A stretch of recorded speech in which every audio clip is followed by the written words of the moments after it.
podcast with Christopher Driscoll. Doctor, my bad. That's okay. And yeah, it's his religion. In the religion department, we'll talk about that and his many other interests. And so yeah. Cool. So what started your interest in religion? I've read some things about. I read that article that you wrote for Lehigh. I know that a little bit about your past, but you want to quickly dive into that? Yeah. So first off, thanks for having me. It's good to be here. In terms of whether you say I'm a doctor or not, the funny thing is, we're all different people to different people, and so maybe there are questions that you have that are best answered by Dr. Driscoll, and then other questions that are best answered by Chris. Yeah. So it's good to note the difference in that. Religion. Religion was kind of like a family business, and it was a way to escape from not absolutely awful, but a pretty dysfunctional childhood and family dynamic. And my dad was a pretty big alcoholic, and as a way to escape from my house, we went to church, and we just dove headlong into church. And for better or worse, church became this space where we cultivated value, a sense of value for ourselves. And that really held true up through me leaving and going to college.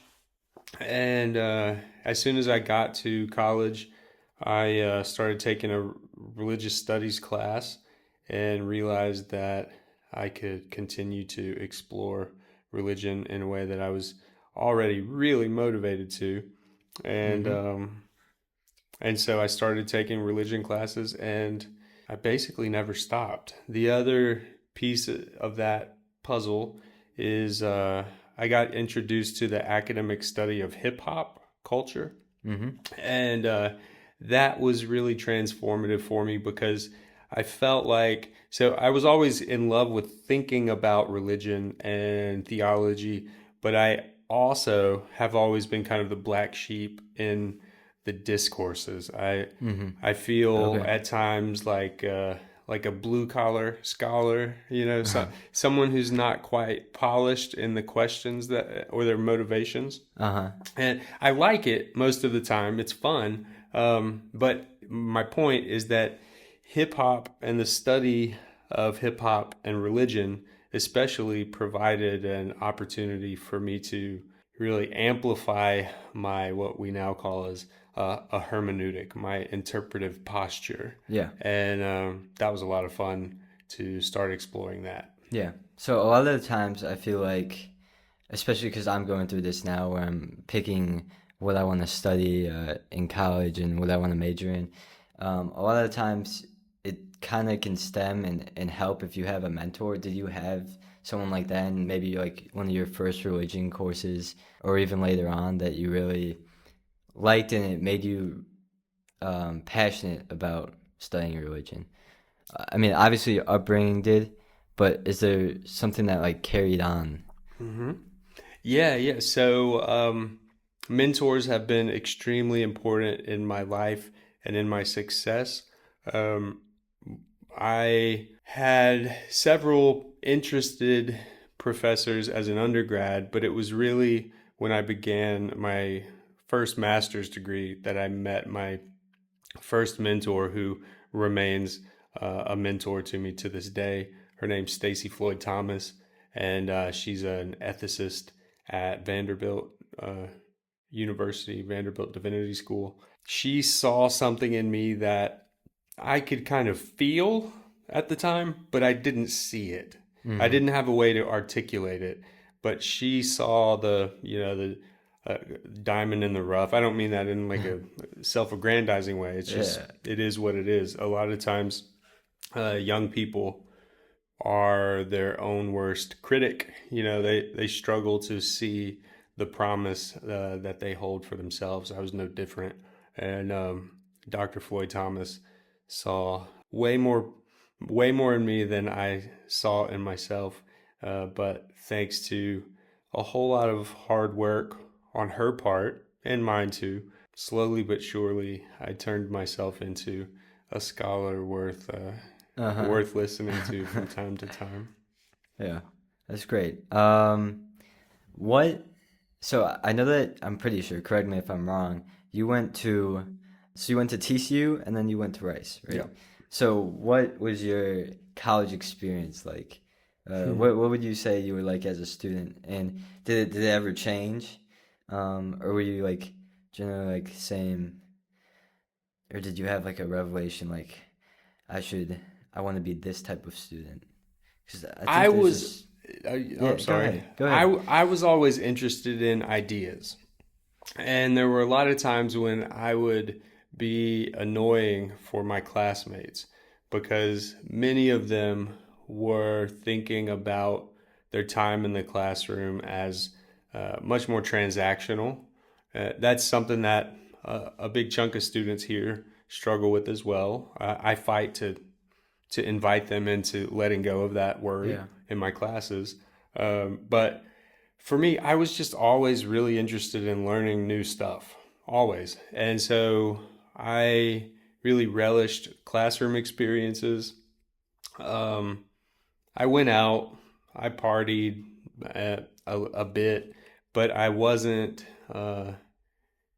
too motivated by partying Hmm. either. I wanted to do it, but I was there for the ideas. I was there to learn as much as I could from people. Sometimes that was great. Other times it led to social awkwardness, I guess. Yeah, Yeah. for sure. Um, where did you like see yourself in like the campus layout? Were you like a kind of introverted, extroverted student? I don't know. Can you just give me a little bit more of like a general vibe? I know you weren't Yeah. super big into partying, but yeah, just Yeah. So I was an a little bit. introvert. Um, and I don't know if that's my nature or if it's because I have social anxiety. But at the time, I tended to live in my head, Mm-hmm. and I wish I wouldn't have so much. I wish I would have not worried so much Yeah. about other people's expectations. I would, for instance, I don't know if this is the direction the kind of stuff you're looking for, but I would like see a pretty girl and like obsess over what to say to her. Not obsess over her, but Yeah. like obsess over the social interaction piece of it. Okay. And it would just kind of destroy any semblance of self-esteem that I had. And so that would work in a kind of as a negative feedback loop with my interest in ideas in the Uh-huh. classroom. So I would just kind of hide, so to speak, Mm-hmm. in studying and things like that. Okay. And yeah, so at the same time, though, there were other moments when I uh, I was able to hide all of those anxieties really well. So, Okay. and from another person's standpoint, an outsider standpoint, it wouldn't look like I was struggling in those ways. But during college, I definitely struggled with social anxiety. Okay, so you mentioned like kind of maybe a couple things that maybe you would have done different going back in Hmm. your college experience. Were there any other like notes of like you would give advice to your college self? So that's a pretty basic question. A lot of people ask that, but um, it's a common one. It's probably not easy to answer because there's so many aspects. But Yeah, I can. And I can double down on the example that I just gave. If you see a pretty girl, talk to her right then. That is. here, you could look at the mic and speak to Adrian. I mean it not to have the conversation fall into some sort of like, I don't know, patriarchal whatever. It's not really about that. It's more about getting accustomed to performing um, under pressure. Yeah. And so in my case, that's a good example of how it was shaking out during my college years. But it would have also been practice for all of these other aspects of life. And Yeah. so um, that's some advice I would give Yeah. myself. And related to that is if I could go back in time and do anything different with my life, I would start meditating way, way sooner than when I started. Okay. So Yeah. talk to That's good girls advice. and meditate. Yeah, that's a good start. Um, so anything else in like the world of academia you want to refer to, talk about?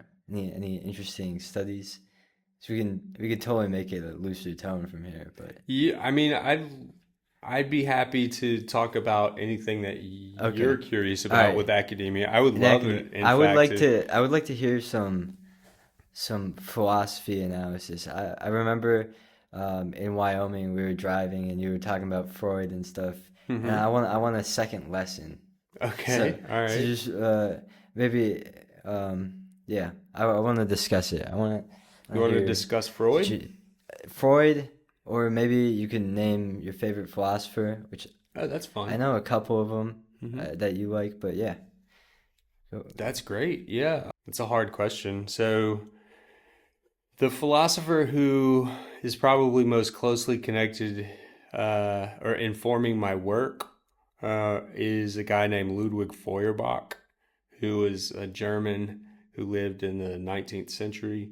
And he's one of the earliest thinkers that helps create what we now refer to as a projection theory of religion. And what that okay. means is that uh, when you're asking the question of where the idea of God comes from, there are really two different answers. The first is that God comes from God, that, in other words, Hmm. a metaphysical answer, an answer to the question based on something out there that we're Hmm. appealing to. Yeah. That's called an a priori uh, answer or truth. But for the study of religion, it was really important to try to escape having to rely on a priori answers. Okay. Not because they're bad, but because they're just not the full story. So they don't jibe well with science, for Hmm. instance. And so Feuerbach, he suggested that if we look at human consciousness and human emotions, we can see that God gets created essentially because we want to be the highest, fullest version of ourselves. Yeah. So we have a sense of being better than ourselves, being able to talk to that girl or being able to be fully present with your presentation the next day or whatever. Yeah. But like we have a sense of our failures and we have a sense of how we can overcome those failures. And so God, Feuerbach suggested, was the highest version of our human desires and goals and effort. It's really interesting. I don't have like a complete uh, nor in-depth view of many philosophies, but it kind of sounds like some of what I've heard from Descartes, Mm-hmm. right? Is he's the existentialist, right? Maybe Descartes is not. just No. it's not okay. Yeah. So I'm getting them jumbled up. I Mm-hmm. I used to binge watch some crash courses, Yeah. Yeah. yeah, That's but good content. it is. But yeah. So that was Descartes, and he was like, he's the Apple guy, right? And they throw I out think the so. Yeah. yeah. Descartes is the guy who tells us that we think, therefore we are. Yeah. So, yeah, but he's not an existentialist in any like narrow or general way. He's one of the people who will tap into a priori answers in order Okay. to Yeah. uh, think about how we think Okay. specifically. But you studied, maybe wrote books about existentialism, I correct? have, yeah, Yeah. yeah. I'm an existentialist. Yeah, Yeah. um, you might think of me more as a new age existentialist, but yeah, I'm an existentialist, and I'm drawn to existential thinkers and ideas. Mm. Yeah. It's a lot. It's a lot to think about. You And can think about it for so long, is which I think is kind hmm of cool about philosophy. You can just send your mind in loops. hmm Um, I'm not one to do drugs, so reading philosophy is kind the of next best thing. the next best thing. Yeah. Yeah. Feuerbach is not concretely an existentialist, but he's informed by certain existentialist ideas that were taking place across the 19th century, the first half of the 19th century. But existentialism doesn't really become a thing until the 20th century. Okay. Yeah, but is there any, because yeah, you did write some books on existentialism. Is there something you want to talk about, like the process that you went through when writing those books I'll say stuff about existentialism, and then maybe we can transition to into talking books? about Yeah. the books. So, existentialism is basically the idea that existence is more important than any sort of essential quality. And what that means is that we're going to prioritize not how we want the world to be, not how we perceive ourselves to be in terms of our abilities or our value or anything like that, but we're going to focus on our shared experiences with other objects like a table or a chair, as well as other people. And we're going to let whatever's happening in that interaction dictate uh, how we understand the world. And so that is an exceptionally liberatory basic idea, because before that, more or less, all of the philosophers and theologians were saying different versions of this is how the world is, and you just have to trust me. Mm-hmm. But Yeah. thanks to existentialism and the stuff that helps create existentialism, we're able to have what I think are more honest conversations about our shared experiences. Okay, wait. I think I might have gotten the name. All right. Is it Ralph Waldo Emerson? See. Emerson was a transcendentalist it's okay. It's all right.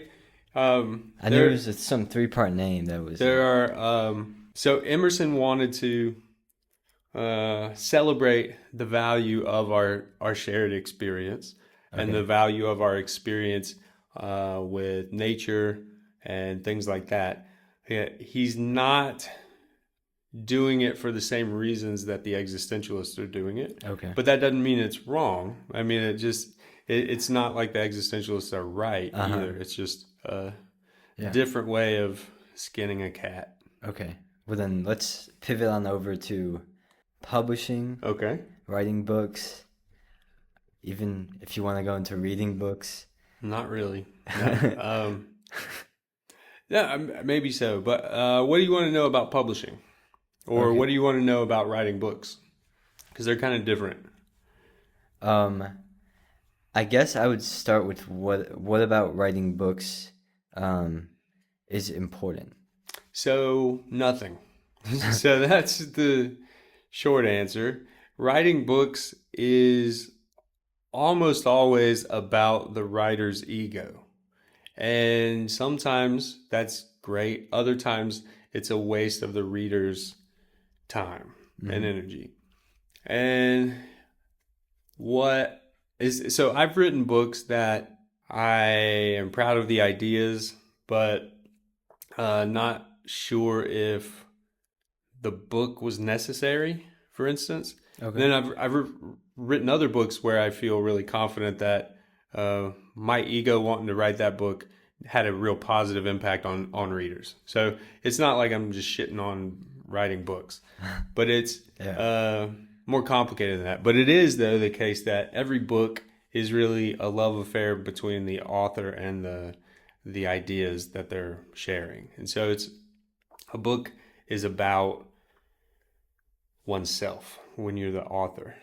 But I started a publishing company, though, after years of mentoring other writers, with helping them work on their books and things like that, because I've found that process usually more gratifying than writing. Okay. So I'm a pretty gifted writer, but I don't always need to be sharing my ideas. It's more gratifying to me to help other people bring to life their ideas. Yeah, for sure.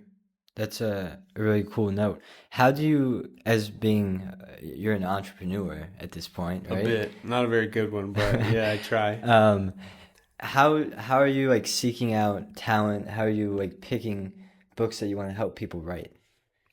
That's a great question. And as I'm building the company, it's been a combination of finding the right fit of project that can take a risk and publish with a relatively new, what they call imprint, publishing company.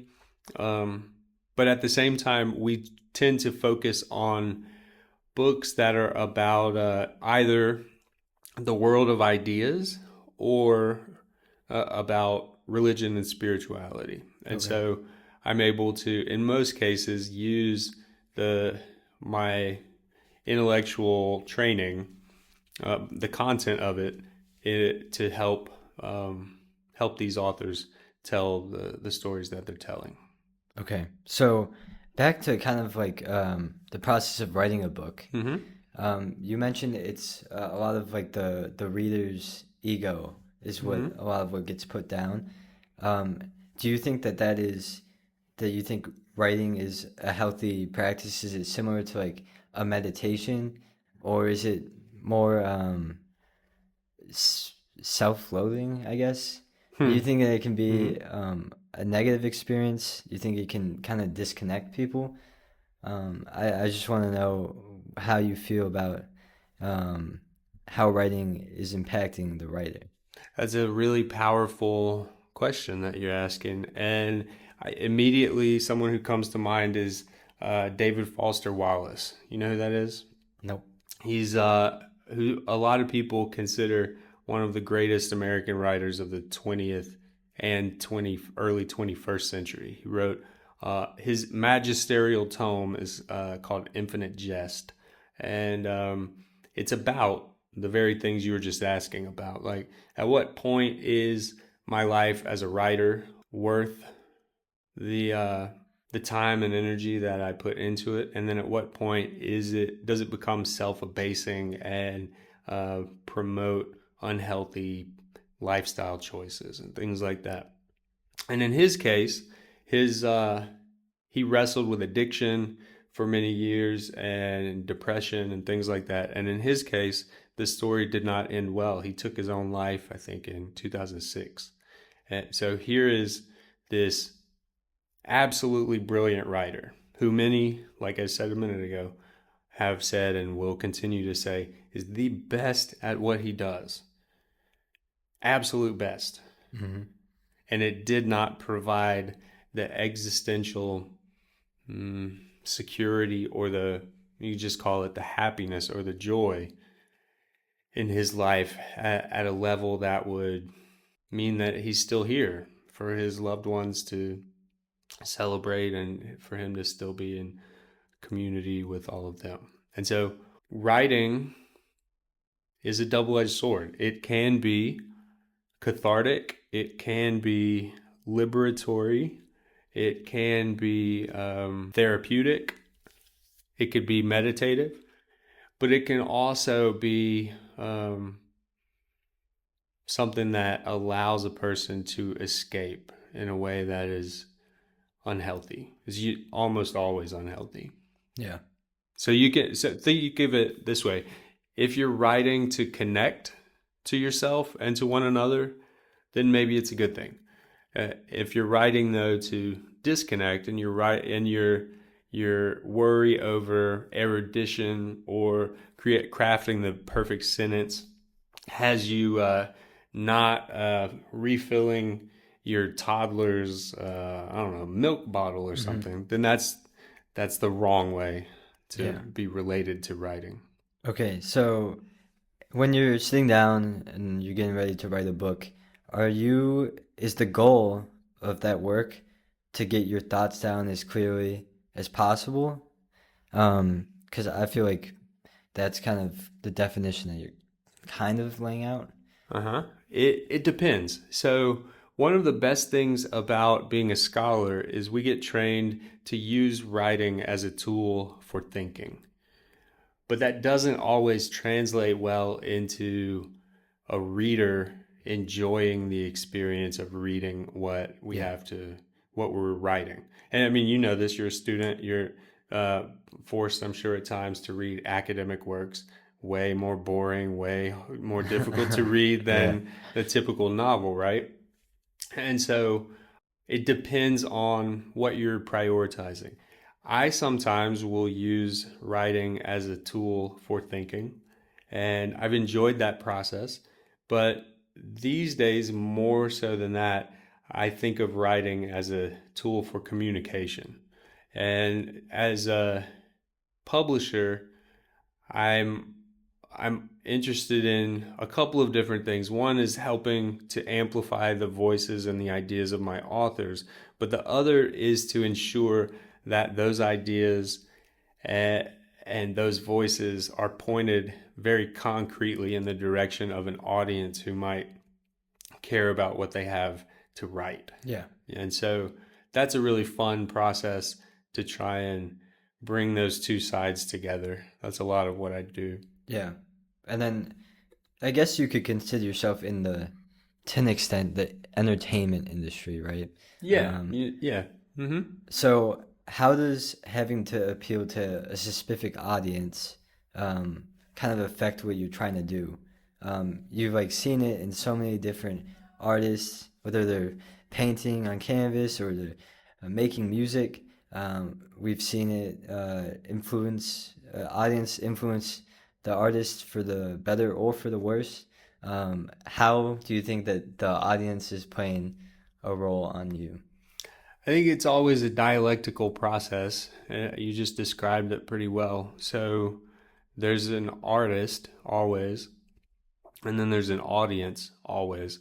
There would be no great classical artists or masterpieces had there not been a buying art public. The Medici family, or I don't know, whatever extremely wealthy people are buying art these days, those folks are making possible the lifestyle of an artist.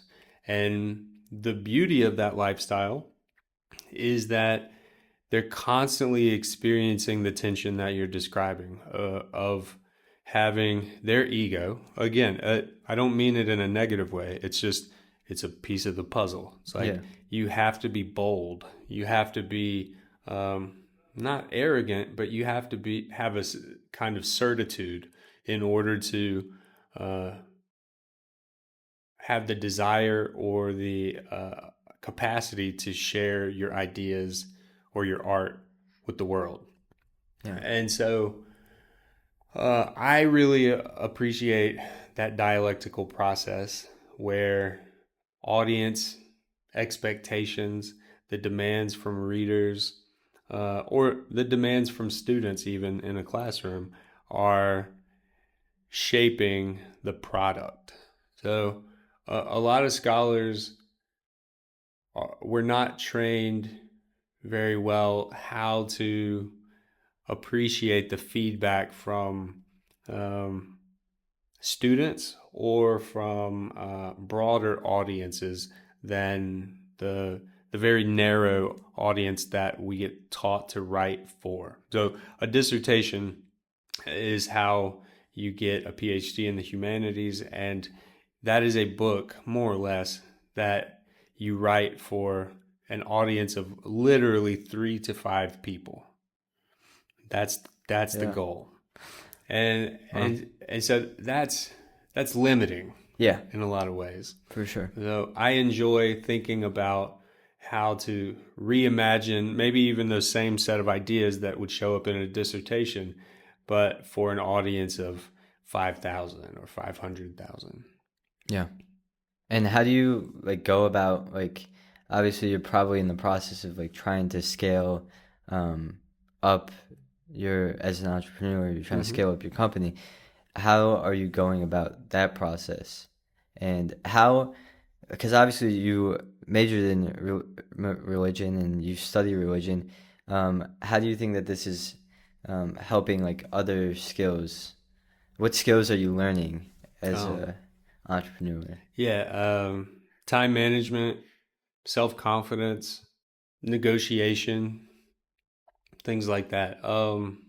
Let's see, what else do I want to say? So, as you rightly noted, I was not trained how to be an entrepreneur. I was trained how to think about uh, really specific ideas about religion.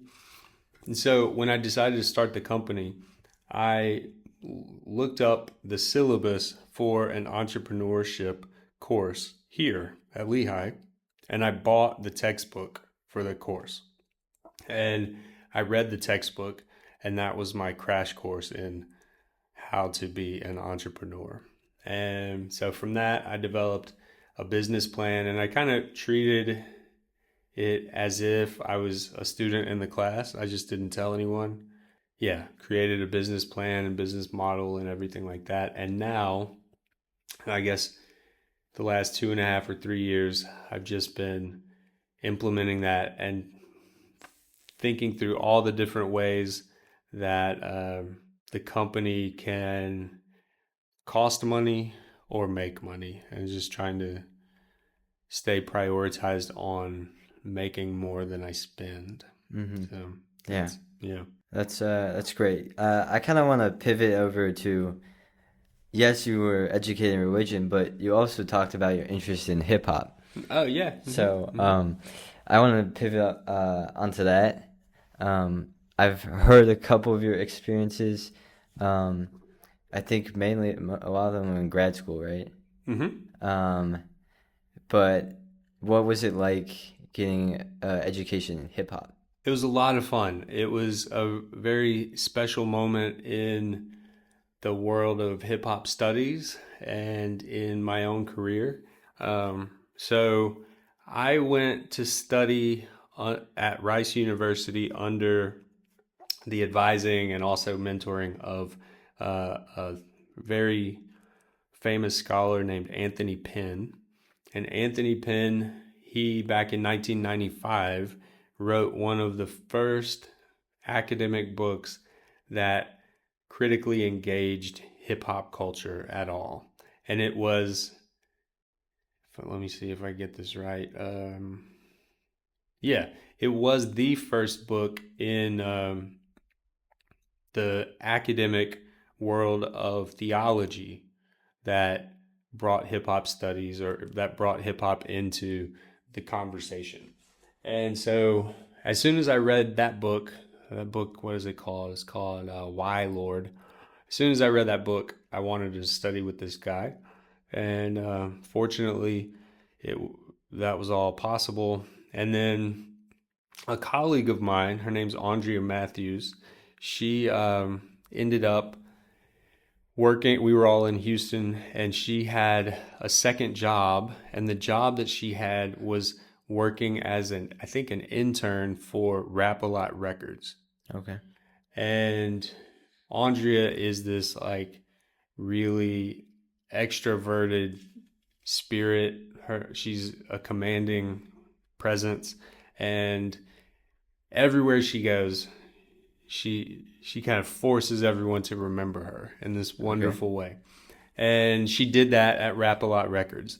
And so as soon as she was doing that, it meant that uh, Pins, my teachers, as Mm-hmm. well as Andrea's, and then by extension, all of our network expanded uh, drastically. And we all of a sudden were connected to dozens and dozens of artists. Some of them very well known, others not nearly well known, as well known. Many of them regional artists. But all of this started to coalesce into inviting them to come to classes and talk about how they think about religion, how they think about hip hop, what is hip hop, why does it matter, how is it so important to so many people.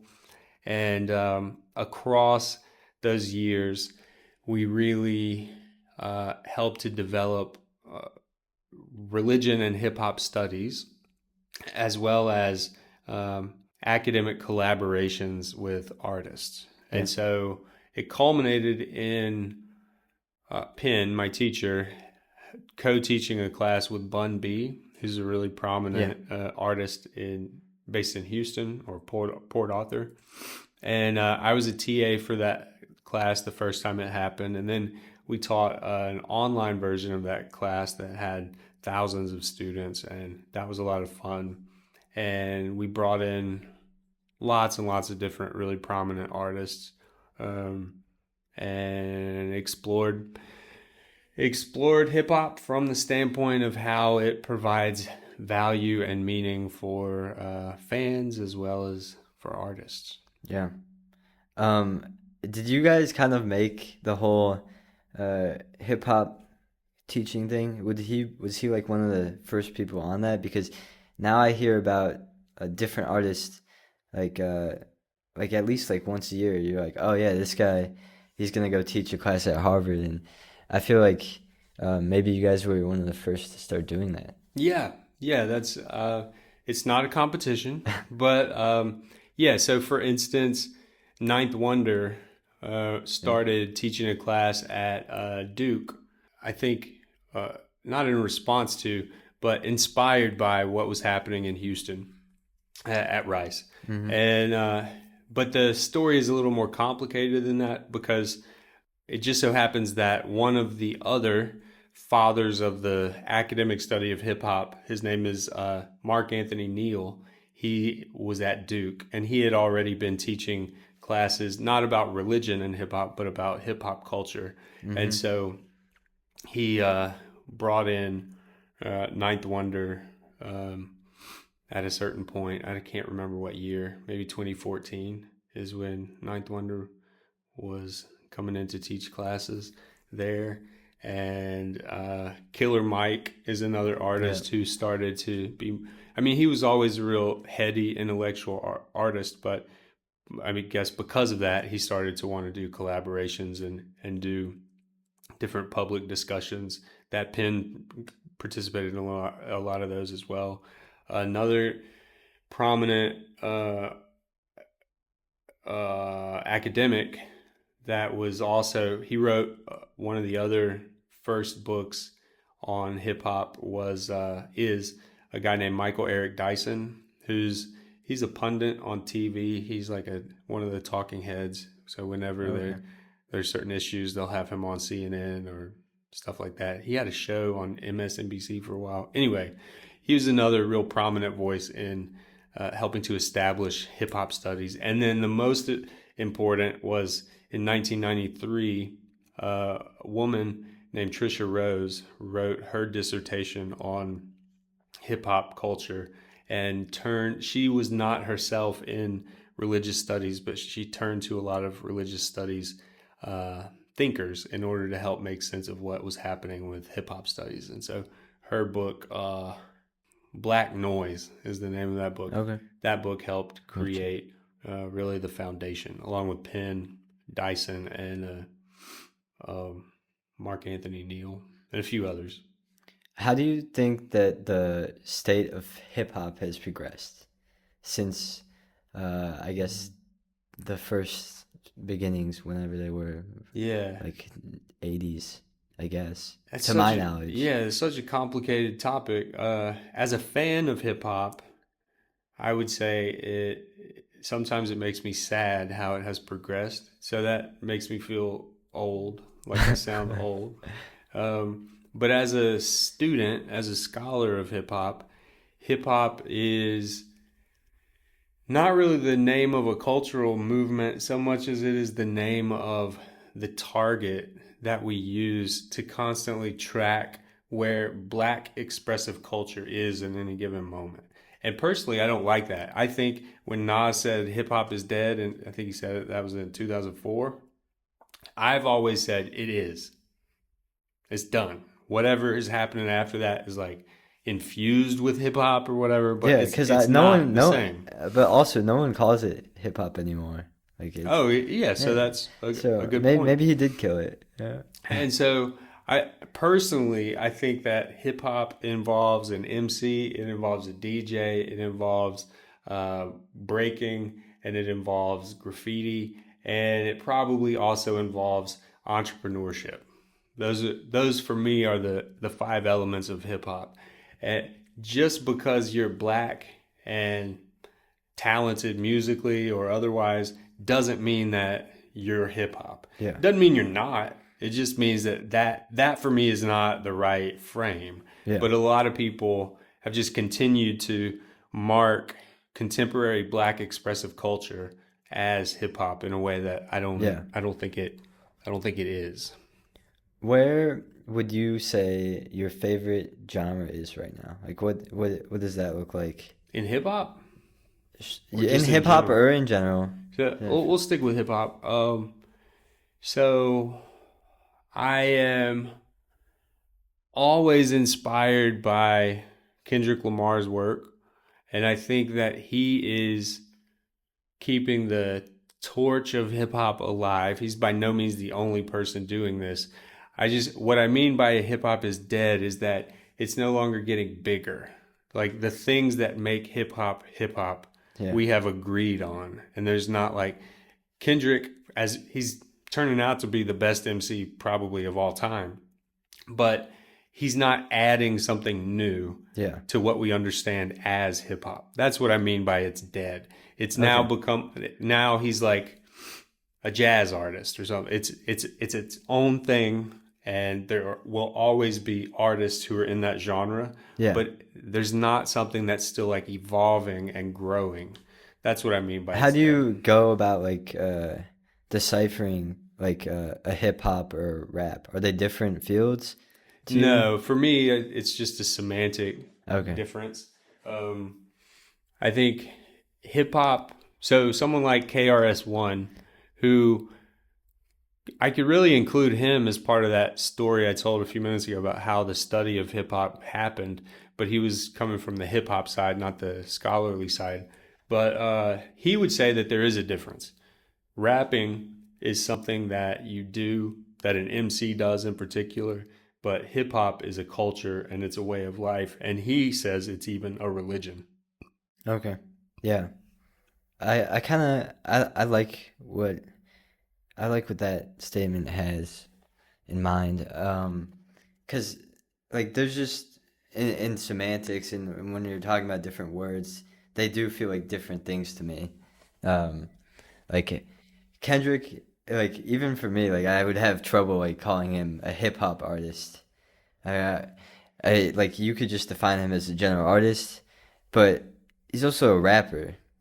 I'm throwing my head in circles right So, now. what is a hip hop artist for you? Like that to me, as someone who was born in 2005, is like that like run from like the late 90s to like 2010 ish, when like the some amount of the production was different. Something about it, it felt had a different vibe to it.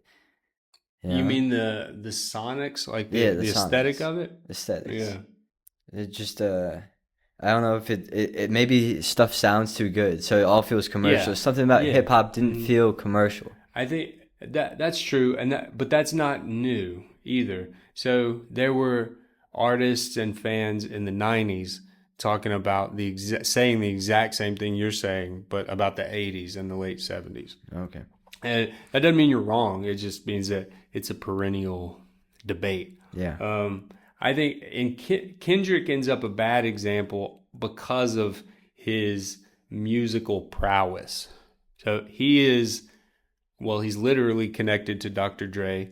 I don't think he's financially connected to him anymore, but he musically connected to him. And Dre is uh, really the other guy in the entire rap game who created a distinctly hip hop sound that at the same time transcended what we think of as hip hop. So Doggy Style, for instance, Yeah. was Snoop Snoop's Dogg. first album.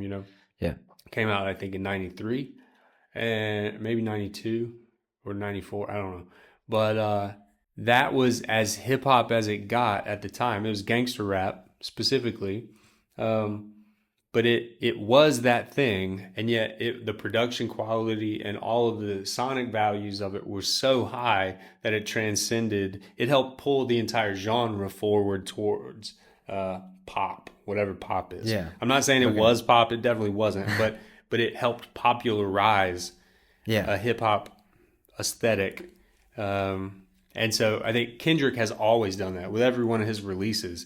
He's just seemingly getting better and better at doing that, pushing the Yeah. needle so that it's still counts as rap or hip hop, whatever you want to call it, but it's doing it in a way that transcends the boundaries of that. Yeah.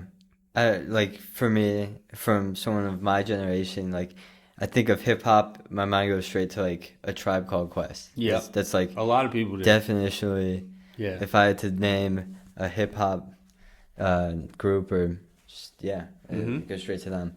Um, They're the prototype for a lot of people, yeah. or leaders of the new school, or third base, or public enemy. Okay.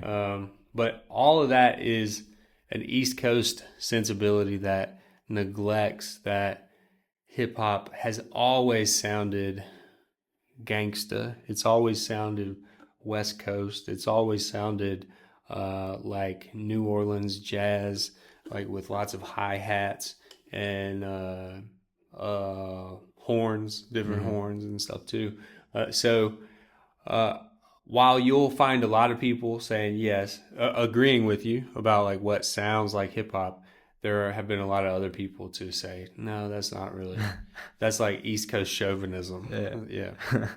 Yeah. Okay. Let's talk a little bit because you did mention New Orleans. Like, what about New Orleans is so special? And not only that, but I've like I was a big Lil Yachty fan for a good bit of time. It's hard now because he hasn't released for a minute.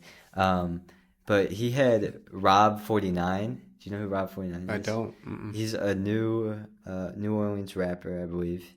Um, and whatever he said on Lil Yachty's podcast was absolutely wild. So my view of New Orleans, I think, is a little bit skewed. So I want your view Well, tell of me your view, Louisiana. and then I'll tell you mine. Um, it was a while ago when I watched it, but he basically said just like wild stuff was going on. Like, cause when everyone, the general public, I feel like just sees like Mardi Gras Mm-hmm. as New Orleans. Yeah. So I think of that. Mm-hmm. I think of like maybe a more like a nice little mix of Atlanta and Houston. Mm-hmm. Although I haven't been to Atlanta, so I'm kind of lost here in terms of the comparisons. I haven't really been to any southern cities except for Houston just recently. So I just want like a Yeah. little So, I mean, I'm from Louisiana. I'm from the opposite end of the state. So, uh, people from New Orleans would say that I'm not from Louisiana. So that's a piece of it. But my parents met in New Orleans, and my sister got married in New Orleans, and my family's really from Central Louisiana. I just grew up in Shreveport, but anyway, I feel I feel like it is home, Louisiana, and New Orleans has always been kind of like the hearth of that home, always culturally, in terms of populations and stuff like that. And New Orleans has always been a really intense melting pot, and it has rightly it has the impression of being a place where everyone is happy. You might be happy because you're high or you're drunk or something, but you might also be happy because you've just had one of the best meals you've ever eaten, that kind of thing. And so, a lot of you mentioned Mardi Gras. It feels like a party when you're in New Orleans a lot of the time. And so, long story short, as far as hip hop goes, the the music that was getting produced in New Orleans was much older than the hip hop scene. And then, as it concerns hip hop, Houston started to uh, create rap artists and got a little bit of success with Rap A Lot Records, got a little bit of success with early artists, Yeah. and that allowed the former CEO of Rap, the owner of Rap A Lot, his name is Jay Prince, to start mentoring other prominent businessmen slash creatives. And he did that in Atlanta. He did that in New Orleans. And some of the people he did that with in New Orleans turned into Cash Money Records, turned into No Limit Records, turned into a whole bunch of other um, record labels that didn't see nearly as much success. But um, it helped to create this overall third coast alternative vibe. And Atlanta is sonically, Atlanta is a little bit different. Houston and New Orleans have always been much more collaborative. So if you look at an early album from Fiend or Mystical or uh, Master P or UNLV or any of those early artists from New Orleans, there was a lot of producers who were from Houston. There were a lot of recording artists who were also from Houston. So, for instance, Bun B and Pimp C showed up on a lot of the early No Limit records uh, because they were more prominent, and so uh, New Orleans artists would pay them $20,000 to Yeah. drive down the road, drive down I-10 for a few hours and come get in the studio. And they build relationships that have endured and help to create in the idea that that region, that northwest region of the Gulf of America, um, is on the map as far as music goes. Yeah, for Yeah. sure. It's like maybe like the aggression in East Coast is like very precise, Mm-hmm. with like a Nas. Mm-hmm. It feels like dialed, and I feel like it's a little bit more laid out Yeah. in Southern music. Yeah, and a lot of that is just the culture too. So if you go talk to a lot of the grandmas of rap artists in New Orleans or in Houston as well, they're gonna be like talking really, really slowly. Like they just will. They won't. Mm. They're not gonna be like slurring their speech or anything. They're just gonna talk slow. They're gonna Mm-hmm. move slow.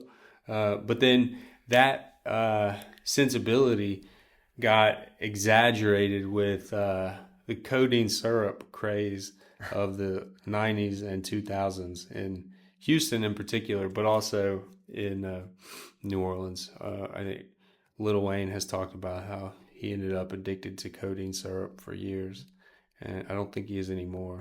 But Yeah, that man. also had a really heavy impact on the sonics of it. Cool. Yeah, I think that's a nice little rundown of the sound of Louisiana. Can you talk a little bit? Because I know that you're a big hiker. You love being outdoors, and I'm kind of like wondering if you took that on while you were still in Louisiana, or if this is like a new chapter, or after maybe you graduated, that's something that you started doing more. Because Louisiana is pretty flat, at least in my mind.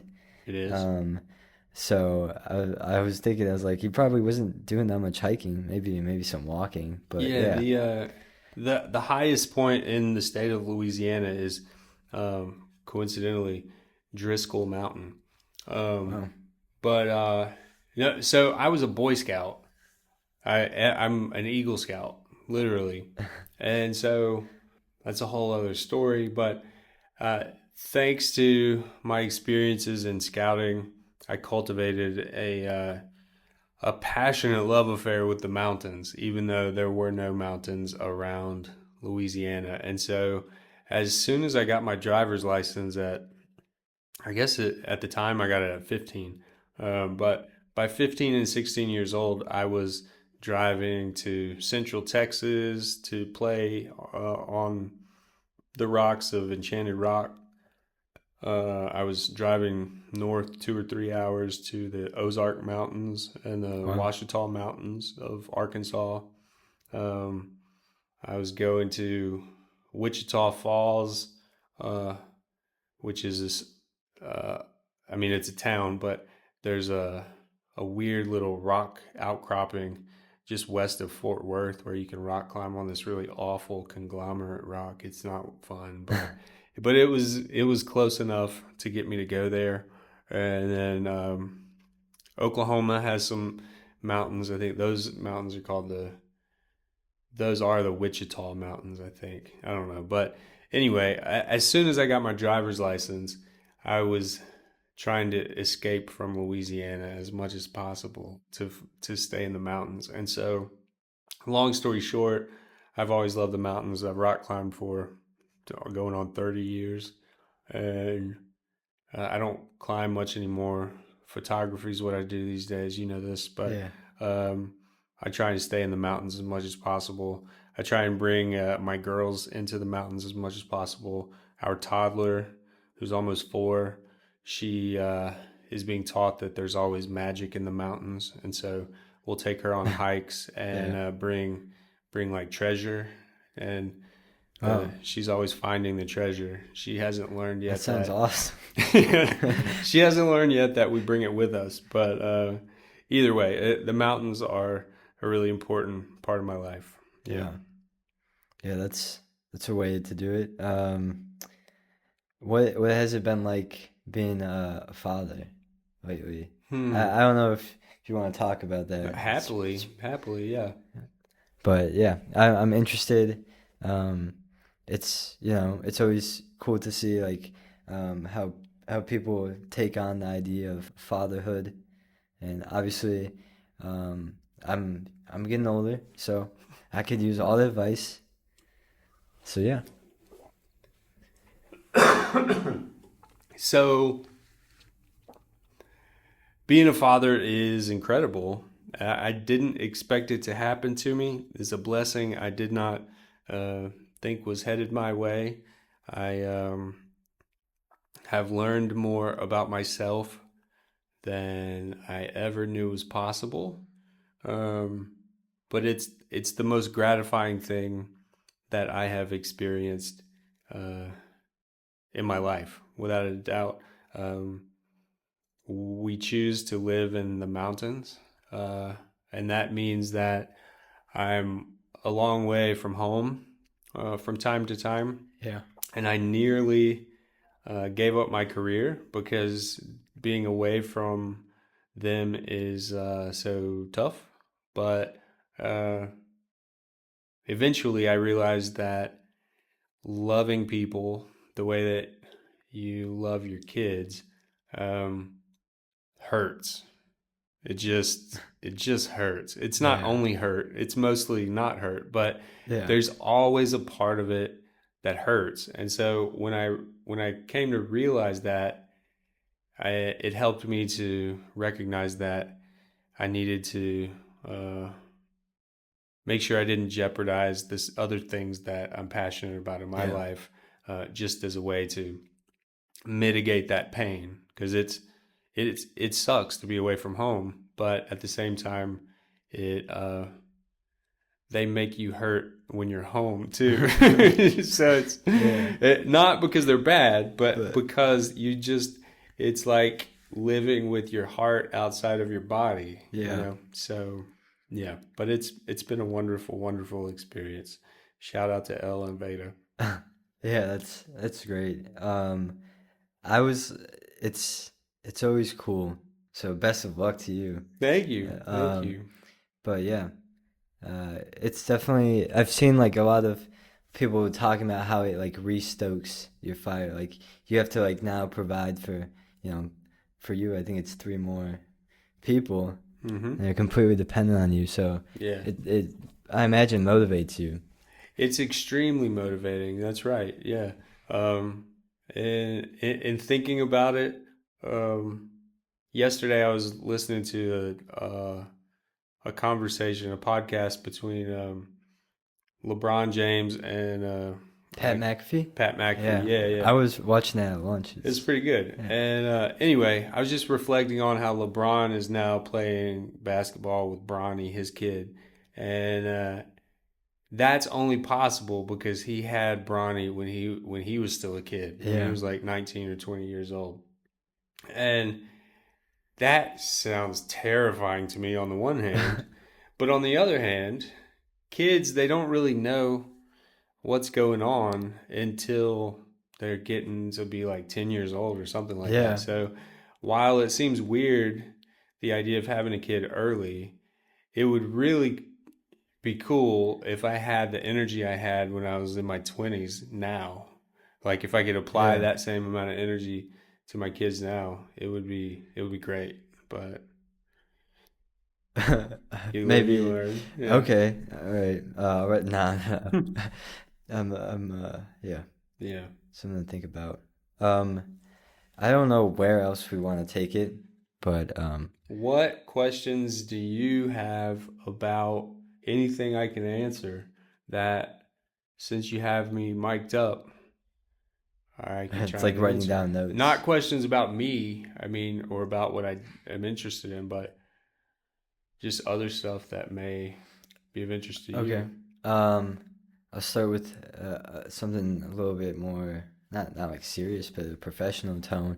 What is it like managing uh your business, your publishing company? Constantly uh, juggling who I'm going to disappoint today. Is it? It's not. It doesn't feel like a series of failures. It just feels like managing expectations is a lot of the Okay. work. So the quality of the work we do is, I think, fantastic. There's never any times when we drop the ball as far as the work goes, but I'm constantly dropping the ball in terms of like deadlines and when things are happening. I Okay. have to liaise between writers and other people, other Mm-hmm. employees and stuff who are working on the books, and so that's hard. Yeah, it's something that I have been thinking about because I've been like listening to this audiobook. And it's about him, like a guy who's like managing a restaurant. Yeah, Oh yeah, A that would be Michelin a restaurant. bear. Yeah. Yeah. Hmm. No, yeah. So that was something I was interested about. Um, and then on a less professional tone, actually, we should talk a little bit about our book that we Oh wrote. yeah, yeah, we We should. almost Yeah. skipped over that segment. Um, yeah. What kind of inspired you to make that part of the coursework? So I think that college students in general are overworked and underpaid. That's my honest answer. So for backstory, for people that don't know, um, Jackson is one of my former students, and he was part of a class on mindfulness where I thought it would be cool to, instead of give regular exams or something like that, that we would create a book. And the students would write a book about mindfulness that would kind of force them to learn about it in a more visceral, intimate way than they would have if they were just taking tests and only answering to me. But now the book exists. It's called That's Deep, and you can get it on Amazon. And it was a really fun project. A lot of work, but it was a lot of fun.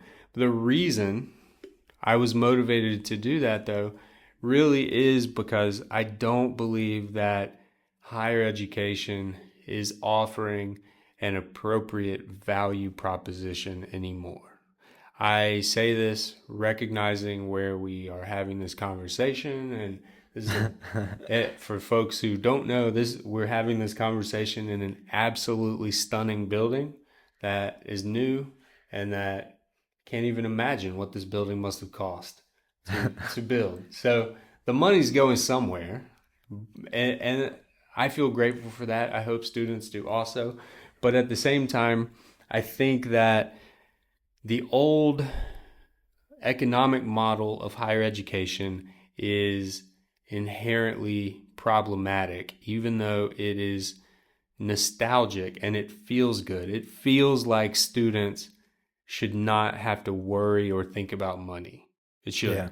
And the reason that it feels that way is because originally the only people who were here were the sons and daughters of extremely wealthy people. And this is not to gripe about rich people or what. It's not about that. It's just the culture itself was not ever designed to think about entrepreneurship. And it is, to the extent business schools emerged and you can go and study entrepreneurship these days and get a business degree, all of that, and that's wonderful.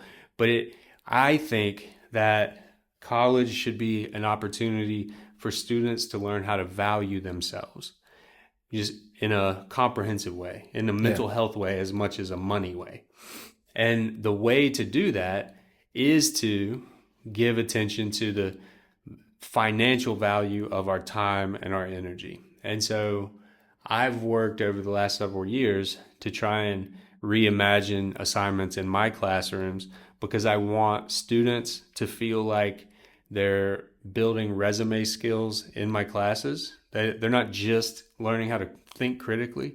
You guys are the most gifted, overworked, overburdened generation ever. You guys went to high school not knowing if you would go home. I don't mean to get all existential, but it's true. Like, you guys know how to think critically. Yeah. You might not always do it. You might be overwhelmed with other things. Yeah. But like a lot of the classic things that we've come to teach in the humanities, you guys have gotten through osmosis because we've given you such a cadre of problems to have to navigate in life. And so the least that I can start to do, and I can try and twist the arms of my colleagues, is to offer opportunities for students to build their resumes, build their public speaking skills, build their like real concrete tools that are going to help them in the world, get jobs and stuff like that. So that's why we made that book. I think that's a really inspiring reason. I think that should push a lot of people to do those types of things. And like generally when you're getting an education you pay so much for, if you're like graduating liberal arts degree, right, you should be able to come out and know how to publish that art and publish that understanding, instead of being left out there and not knowing what your next step is. That's right. Well said. Sure. I couldn't agree more. So so that's why the book came about. I think it won't be the only time I do that. It was certainly a fun experience. So what classes are you teaching right now? Right now, I'm teaching a class called Is God Dead, which is a popular class that I've taught for over 10 years, I think. And then the other class is an upper level seminar that's exploring how to do more or less with AI. So it's bringing the humanities and AI together to think through what reading, what writing, what presenting is going to look like in several years. Mm-hmm. So that's been a really fun experiment. Is what it is. I think you mentioned to me at some point that you worked for Google. Mm-hmm. I was a subcontractor for Google and trained AI, trained one of the models that they own. I can't say which. But I mean, I was surrounded by other folks with master's degrees or PhDs, and everyone kind of understood that they were participating in something that was was actively transforming the nature of education, the nature of productivity, and things like that. For me, it turned into uh, just several months of ethnographic work. So I was trying to study what was happening as Hmm. I had the job, um, and the takeaway from it for me was that education really is going to go through a seismic shift uh, across the next 10 or 15 years. And even though it's probably the biggest topic in culture right now, AI, um, we're still not talking about the implications of it enough. Yeah. Yeah. Yeah. Um, so I'm happy to be participating in those conversations. Wrap it up with just some normal type of conversation. What are you what have you been listening to recently? What is or are you? Because I remember last time Hmm. I asked you that it's a lot of meditation, right? Yeah, yeah. I listen to a lot of weird meditation music, like binaural beats and stuff like that. Uh, but I think the artists who I've listened to the most over the last several months are folk and Americana artists. Um, River Wheelis, John Craigie, Will Dorado, Mountjoy, like stuff like that. Yeah.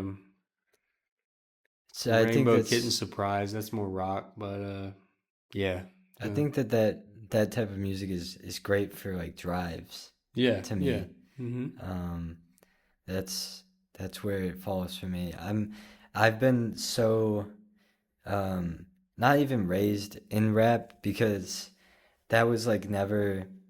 I remember because growing up, obviously, like you're always listening to your dad's music if you're in the car and whatnot. Um, I think he likes a lot of '70s music, but um, I think he had like this one Eminem song on his phone, and that was like the only thing I was ever like drawn to. So then, as soon as I had my own phone and I had those beats solo whenever before like a hockey game, I was always listening to rap. So I've been listening to rap for the past I don't know 11 years or something. Yeah. So it's hard to get off of it. To be Mm-hmm. honest, it's I just try to find new artists that like to do rap a little differently. But Yeah. Yeah, that's a struggle for me as well. Part of why I don't listen to more rap music is because I'm old.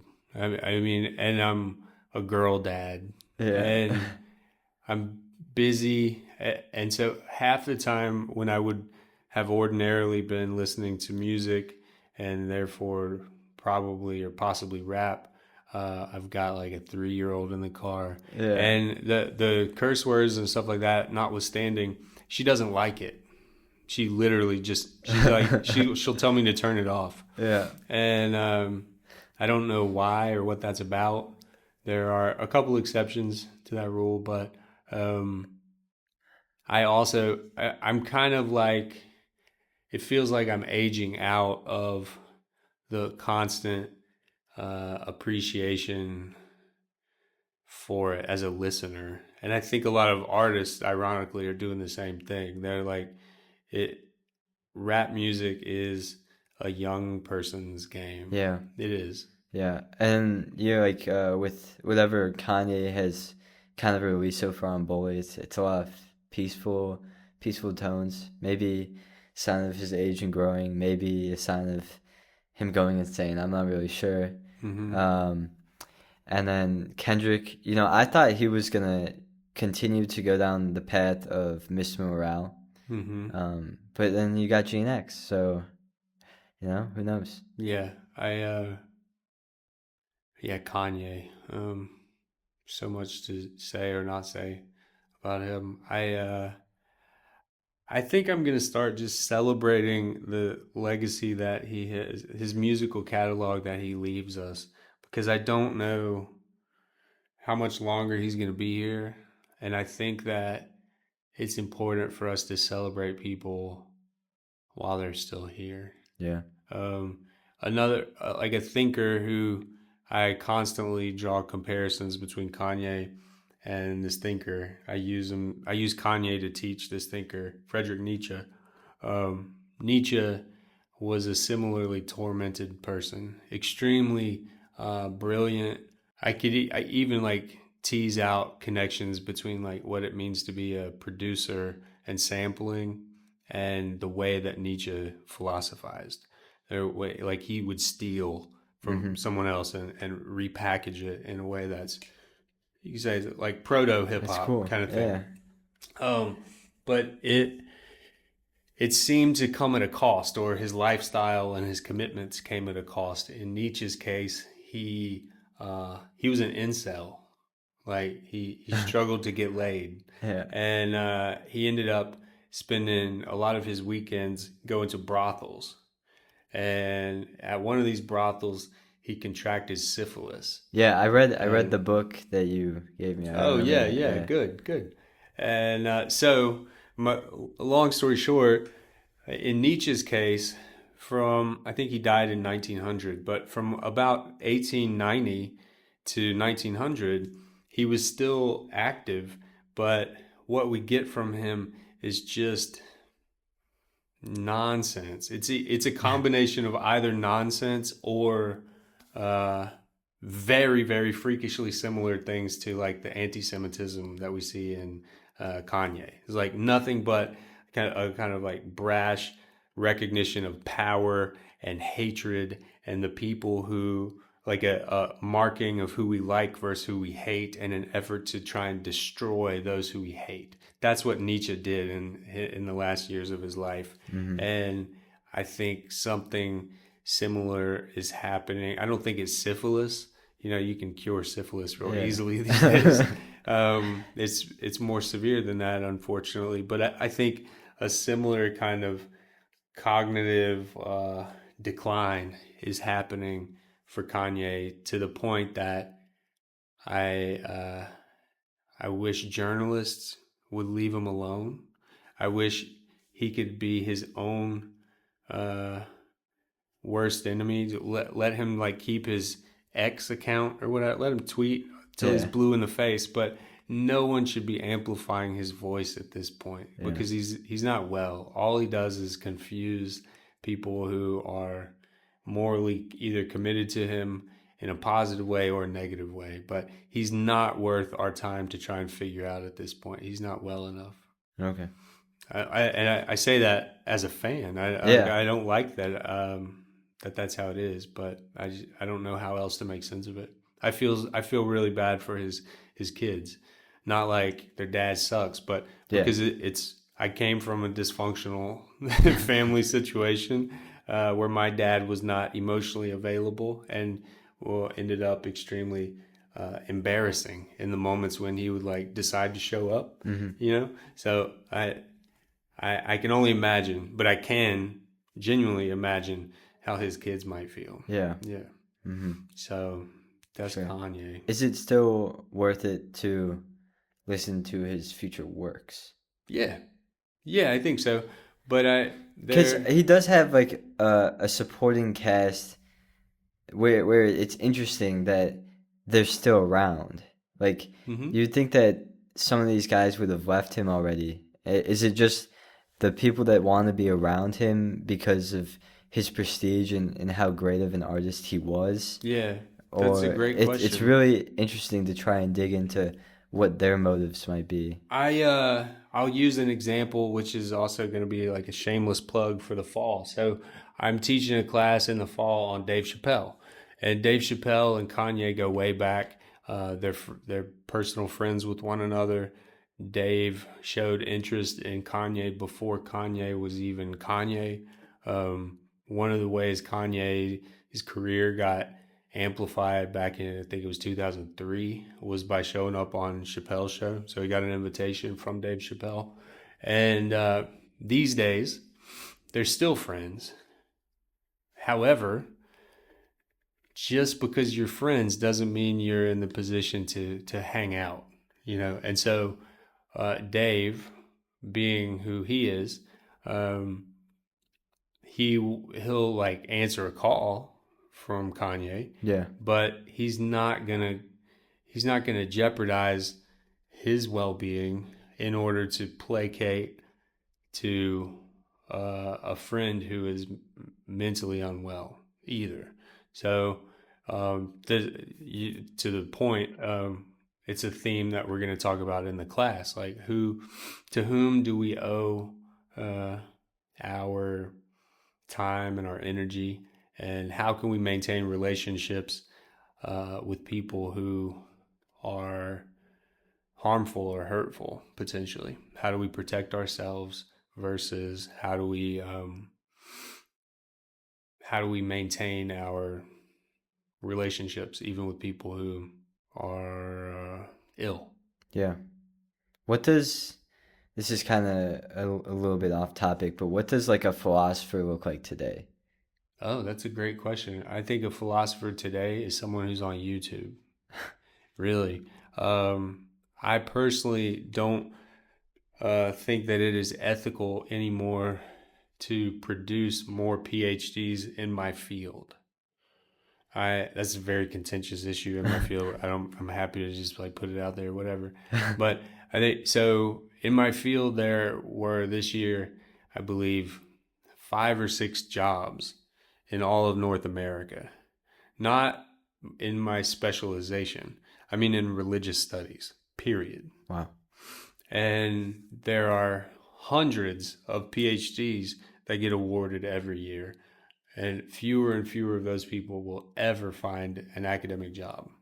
Yeah. And I get wax on that for a long time, but to answer your question, I don't think that it is ethical to continue to produce PhDs. And therefore, when people come to me asking a question like, how do I become a philosopher, or how do I become a Religionswissenschaftler, which is a technical German name for what we are, I say, start a YouTube channel and start talking about the stuff that you're passionate about. And as soon as you build an audience of, I don't know, of any sort of significance, start inviting people who you want to talk to be participants on the show. And that is how contemporary philosophy is going to unfold, um, both now and in the future. So Okay. it's a way to start making money as a philosopher or as a thinker that will be way ahead of if you go to graduate school Yeah. in most cases. Um, but it also will continue to be the space where people turn for knowledge. Yeah. We're entering into a post reading environment where podcasts, YouTube, video platforms of various sorts, those are the venues where knowledge is going to be distributed in the future. Okay. And then what does that look like? Is are you like saying that like Joe Rogan is a philosopher? Absolutely, yeah, Yeah. without a doubt. Okay. Yeah, that's a good That's cool. example. Yeah. Yeah. That's a cool modern definition for a philosopher. Yeah, I do think so. But I think comedians are, Yeah, those are there's my a fine favorites. line too. Yeah. So, I mean, Rogan is a comedian, but he's also a organic intellectual and like, So is Shane Gillis a yeah, that's who I was philosopher? about to mention. Yeah. Yeah. Okay. Yeah. I'll talk a lot about Shane. We'll study Shane in the show on Dave Chappelle, or the show, the course on Dave Chappelle, Yeah. who Dave just started he opened a nightclub in Yellow Springs, Ohio. I think I don't know if it's even fully open yet, but in a couple of weeks, he and Shane are going to be performing together Wow. for two I think nights in a row. that's the way to do it, as like similar to how like Joe Rogan did it. He expanded. He got his little comedy Mm-hmm. show set up, and then yeah, Yeah. took off. But I think to circle back to the entrepreneurial idea, like all of us in this environment have been forced to become entrepreneurs, whether we want to be or not. And rather than gripe about it, it's motivating to me. It's fun to learn new things, and so that's been how I've kind of embraced it. But I think all of you leaving school is like, especially young people, you're all gonna have to be entrepreneurs for yourselves, because just the way that the economy is shaking out and the way that it's going to work. And I'm not even saying that it's bad. It's just, it's bigger than whether it's good or bad. There's down moments and high moments, but all of us have kind of been forced to do our own marketing and promotion, to be conscientious about how there's more income coming in than going out. Like stable, lifelong salaried positions are just increasingly going away. Yeah, for sure. Yeah. Well, I think that's a great place to end it at. Cool. Thanks for having me. Yeah, it was a great time. And yeah. It was a good conversation. Yeah. Congrats on the podcast. And yeah.